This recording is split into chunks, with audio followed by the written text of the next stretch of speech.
Is Bruno Fernandes, in your opinion, Flex, the right man to wear the armband for Manchester United? I think Bruno Fernandes, yeah. You hesitated there. No. He is at this current moment, with this squad of players that we have, he's the most suitable candidate.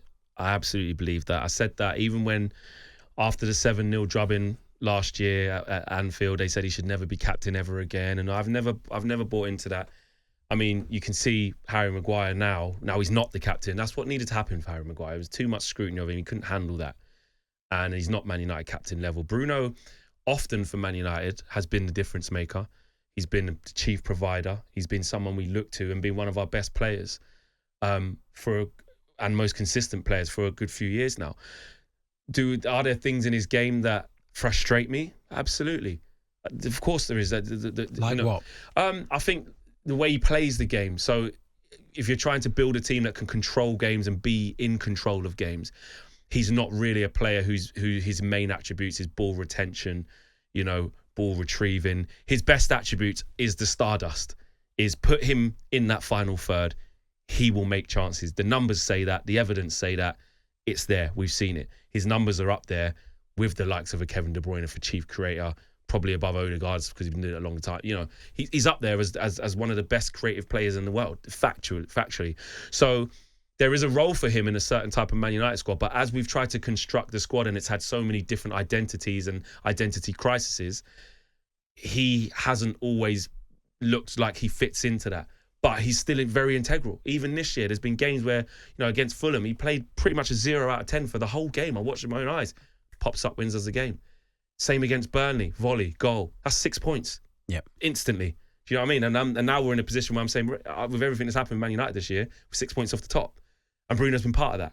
Yeah. Same against Everton. I think he's clearly, for me, he's Manchester United's best player.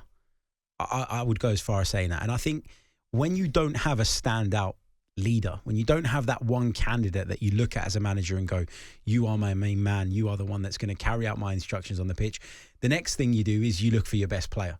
And Bruno Fernandes is up there. So yeah.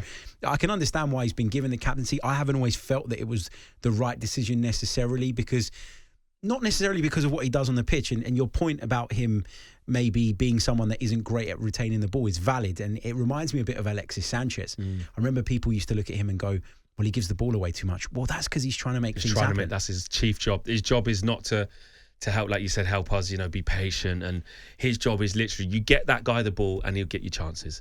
And I know football's way more than that, which we've seen with Man United, and there's some of the flaws we've had in a lot of our performances where Bruno's been ineffective, our whole front line's been ineffective, etc.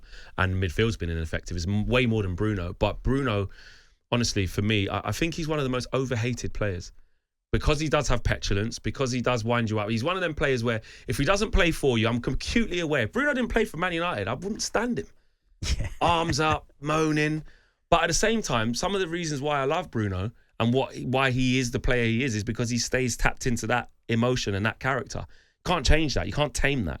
You have to take it all. You have to take the bad parts of it and you have to take the good parts of it.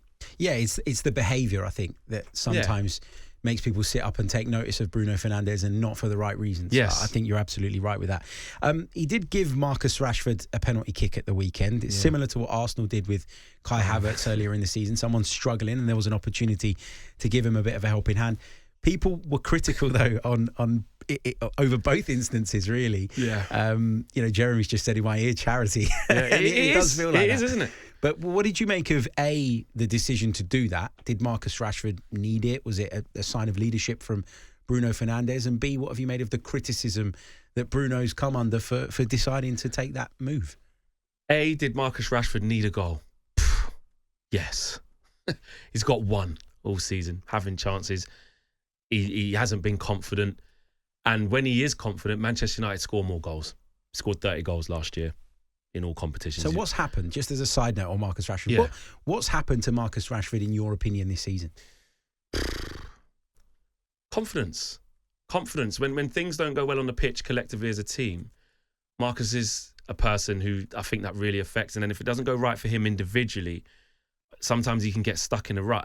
And really, again, this is the cycle that we've seen throughout his career. It fluctuates. Sometimes we get an amazing Marcus Rashford for a little bit of period of time, and we're like, this is the player we know he can be. If he does that consistently well, if he did this season out, season in, season out, he'd be up there with the very best, and it wouldn't even be a conversation. The fact that it's a conversation is because he doesn't do it consistently. Sometimes he has, the season before that was his worst season ever. He could have done with what Sancho had, where he got time away under Ralph Rangnick in that season, when it was awful. He was arguing with a fan outside Old Trafford. It was really bad times. So I believe it's a mental thing. I don't think it's ability. Marcus Rashford has ability. I do think some people think he may be better than his maximum level is. But even his maximum level can be devastating. He's a good player. Marcus Rashford's a very good player when he's on form. So that's what's gone on with him. But back to Bruno, I do believe, look, those decisions get criticised all the time. If you're the captain in that position, it's A and B, isn't it? A, you're a good captain, you're looking after your teammates and you're being selfless. You know that it's not about you in this situation. And for Man United to be better and more efficient, he needs to feel good.